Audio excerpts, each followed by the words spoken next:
dans le Seigneur, dont nous voulons encore une fois de plus rendre grâce au Seigneur pour l'immensité de son amour pour chacun de nous. Un amour qui n'a pas de fin, un amour qui n'a aucune limite, un amour qui dépasse ce que nous pouvons imaginer et concevoir de notre entendement humain. Un amour qui s'appelle uniquement Dieu. Cet amour, frères et sœurs bien-aimés, personne d'autre ne peut nous le manifester en dehors de lui. Cet amour est à la dimension de sa propre personne qui est infinie. Et comme dit un chant, il est si haut qu'on ne peut le surmonter, il est si bas qu'on ne peut le renverser, il est si large qu'on ne peut le côtoyer. Cet amour, frères et sœurs, c'est ce que nous célébrons aujourd'hui dans la fête de la Sainte Trinité. C'est la particularité de notre foi chrétienne de concevoir un Dieu en trois personnes. C'est le grand mystère, frères et sœurs. Dans cette Trinité immanente qui, dans les personnes divines, circule, dans lesquelles circule un amour constant, perpétuel, de sorte que l'un ne va pas sans l'autre. Dans chacune des personnes de la Trinité, on retrouve l'autre et inversement. Quand on a le Père, on a dans le Père le Fils et le Saint-Esprit. Quand on prend le Fils, on a dans le Fils le Père et le Saint-Esprit. Quand on prend le Saint-Esprit, on a dans le Saint-Esprit le Père et le Fils. Le terme théologique, un peu rébarbatif, c'est la circumcision. Cette circulation d'amour parfaite qui fait que les trois ne font plus qu'un, mais pourtant ils sont distincts. Il y a ce principe d'incommunicabilité qui fait que le Père ne peut pas être confondu au Fils. Le Fils ne peut pas être confondu au Père et le Saint-Esprit ne peut être confondu ni au Père ni au Fils. Frères et sœurs, le mystère est grand. Et allons-y chercher dans notre intelligence où se trouve une telle réalité. Il n'y en a pas. Et Saint Augustin, justement, alors qu'il creusait la tête, lui qui a écrit un immense traité sur la Trinité, creusait la tête pour essayer de comprendre comment est-ce que l'on peut avoir un Dieu en trois personnes. Et naturellement, il voit un petit enfant au bord d'un fleuve qui creuse un trou, il s'approche de l'enfant et lui pose la question, qu'est-ce que tu veux faire? Il dit, je veux remplir ce trou de tout ce fleuve. Ce fleuve, je veux le transvaser dans ce trou. Il dit, mais tu es insensé, ça, tu n'y arriveras jamais.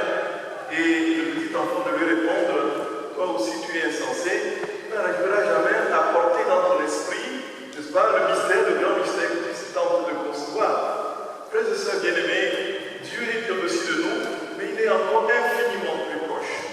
Il est au-dessus de nous parce qu'il est inaccessible. On ne peut pas le toucher, on ne peut pas le voir. Certes, pour le moment, mais il est encore infiniment plus proche. Et c'est pourquoi Jésus dit, quand j'irai vers le Père, je vous enverrai le Consolateur. Je vous enverrai le Saint-Esprit. Et ce Saint-Esprit viendra en vous. Si le Saint-Esprit est en nous, et c'est ce que nous avons célébré à la Pentecôte, il vient avec les deux autres personnes divines. Il vient avec le Père et le Fils. En fait, nous sommes le temple de la Trinité. Et c'est ça la particularité de notre foi chrétienne, frères et sœurs bien-aimés. C'est que nous croyons en un Dieu qui non seulement est inatteignable, inaccessible, que l'on peut dire blotti dans les crêtes d'une majesté inaccessible, il est aujourd'hui encore bien plus présent, intime à nous-mêmes que nous-mêmes, puisqu'il vient faire sa demeure en nous. Notre cœur devient ce ciel. Nous devenons le ciel de Dieu. Nous devenons le temple de la Trinité. Il vient prendre corps dans les profondeurs de notre être, de sorte que quand un chrétien marche, c'est Dieu qui marche en lui, en vérité. Ce mystère est grand, frères et sœurs bien-aimés. Et alors, pourquoi fêtons-nous la Trinité? D'abord pour contempler cet amour de Dieu, et puis, naturellement, frères et sœurs bien-aimés, surtout pour comprendre que ce Dieu veut venir à nous et nous donner la ressemblance de cet amour. Il veut que notre amour soit à sa ressemblance, à la ressemblance de son amour. Et comment est-ce que cet amour se déploie dans la Trinité? Cet amour est parfait. C'est donc le don de chaque personne est infiniment parfait. Le Fils est totalement donné au Père, comme le Père au Fils, dans la communion du Saint-Esprit. Il n'y a donc pas possibilité de concevoir qu'il y ait un seul, quelque chose qui reste de chaque personne quand il se donne. De même, frères et sœurs bien-aimés, le Seigneur veut nous dire, si tu veux participer à la gloire que j'ai promise pour toi, rentre dans ce total dépouillement de toi-même offre-toi à l'autre de la manière la plus parfaite qui soit. Et ceci, on a beau dire, quel que soit ce que nous pouvons mettre en œuvre pour tenter de travailler à ressembler à cet amour parfait de Dieu, nous n'y arrivons pas. C'est une certitude mathématique, frères et sœurs bien-aimés. L'homme n'arrivera jamais à rien. C'est une certitude, c'est parfait. Dans l'ordre de la vérité divine, l'homme ne peut rien. L'homme est rien, l'homme est zéro. Et Dieu seul est tout. Dieu seul est tout. Et pour que l'homme soit capable de quelque chose, soit capable de poser des actes divins, il faut qu'il soit revêtu de Dieu. Et c'est pourquoi, frères et sœurs, on ne peut véritablement aimer que si Dieu aime en nous. Et l'amour n'est pas, il ne s'agit pas de poser un acte de charité. Un acte de charité, on peut poser un acte de charité sans amour. Et effectivement, Sainte Thérèse d'Enfant Jésus nous disait très bien, au soir de cette vie, je paraîtrai devant vous les mains vides, Seigneur. Car tu ne nous demandes pas de compter nos œuvres, car nos œuvres ont des taches à tes yeux. Je veux me revêtir de ton propre amour. Nos œuvres ont des taches. Et tout ce que nous faisons dans l'acte de la charité, quand ce n'est pas porté et qui n'a pas son origine en Dieu, c'est toujours entaché d'amour propre. On va klaxonner sur tous les toits, on a fait un don à telle personne, à telle autre. On va mettre une grosse plaque appelée la télévision pour venir filmer l'école qu'on a construite aux pauvres africains. Et puis, on va, n'est-ce pas, ainsi de suite. Pour Dieu, tous ces actes n'existent pas. Dieu seul, frères et sœurs bien-aimés, dans l'amour discret, total, et dans un abandon constant et perpétuel de notre personne, dans la discrétion absolue, c'est là que Dieu réalise le véritable amour. Et c'est pourquoi, frères et sœurs, Saint Jean de la Croix dira, au soir de cette vie, on ne nous posera pas la question sur autre chose. Le seul mot, Matthieu 25, qui nous sera demandé, est-ce que tu as aimé? Est-ce que tu as aimé? Au soir de cette vie, nous sommes jugés sur l'amour. On ne nous demandera même pas la définition de l'amour. Encore moins nos capacités intellectuelles. Encore moins ce que nous comprenons.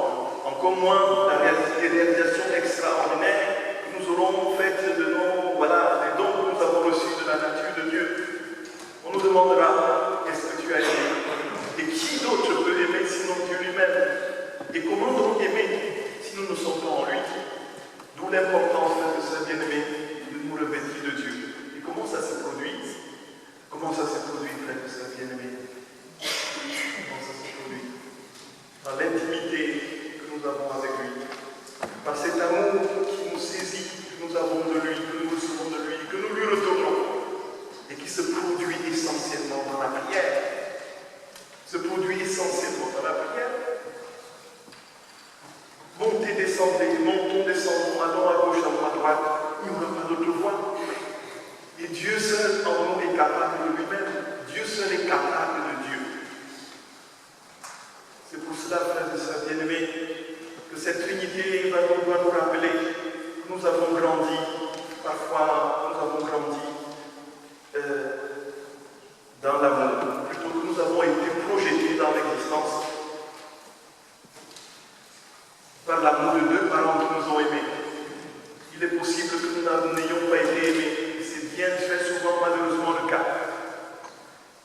Mais comprendre qu'à travers l'amour de Dieu, les blessures d'amour peuvent être véritablement guéries.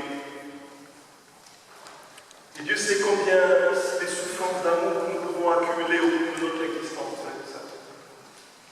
Cet amour imparfait d'une humanité qui est décrochée de Dieu.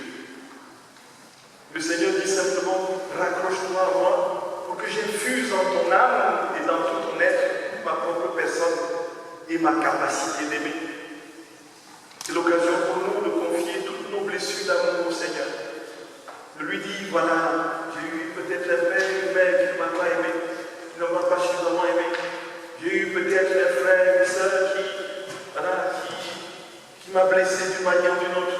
J'ai eu un professeur ou une estime qui m'a peut-être, ainsi de suite, des blessures d'amour qui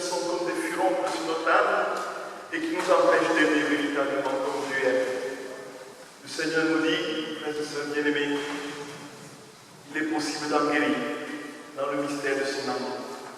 Et c'était d'après nos papas qui aujourd'hui sont fêtés. Chers pères, chers papas, aimez vos enfants, aimez vos épouses. Aimez vos épouses, aimez vos enfants. Le papa est la référence, c'est le pilier, c'est celui qui est capable, frères et sœurs bien-aimés, de donner la direction, le sens, dans la double acception de direction et de signification. C'est le papa qui est, en fait, à la poupe du bateau. C'est pas la poupe. Le capitaine du bateau.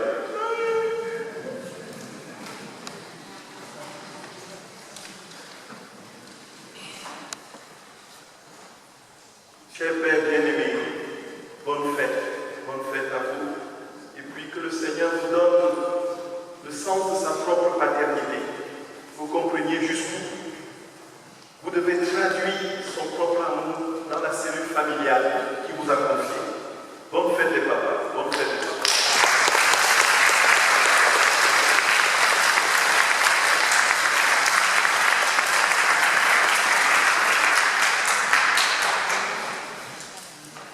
Beaucoup d'entre nous ont été certainement blessés par un papa, soit absent, soit infidèle, soit particulièrement terrible. Et nous voulons porter dans nos prières, sœurs bien-aimés, non seulement les victimes, mais aussi les bourreaux. Et prier de tout notre cœur que nous, beaucoup d'entre nous qui avons été blessés de cette manière, que le Seigneur nous apporte son baume de guérison et de paix véritable. Et que nous ayons cette conscience que Dieu est Père véritablement et qu'il est proche de nous plus de quiconque. Et je voudrais pour toutes ces personnes, pour nous tous ici, pour beaucoup d'entre nous, qui avons été, moi, ma blessure a été la perte de mon père dans un accident de circulation quand j'avais 10 ans, de manière particulièrement violente. Du jour au lendemain, j'avais vu mon père déchiqueté comme ça sur le macadam et ça m'est resté. Frères et sœurs bien-aimés, pour tous nous tous ici qui avons d'une manière ou d'une autre, soit par absence, soit par des circonstances particulières, eu la difficulté, la douleur de la perte plutôt d'une blessure d'un père, nous voulons confier tout cela au Seigneur dans cette prière. Je vous salue Marie. Je vous salue Marie, pleine de grâce.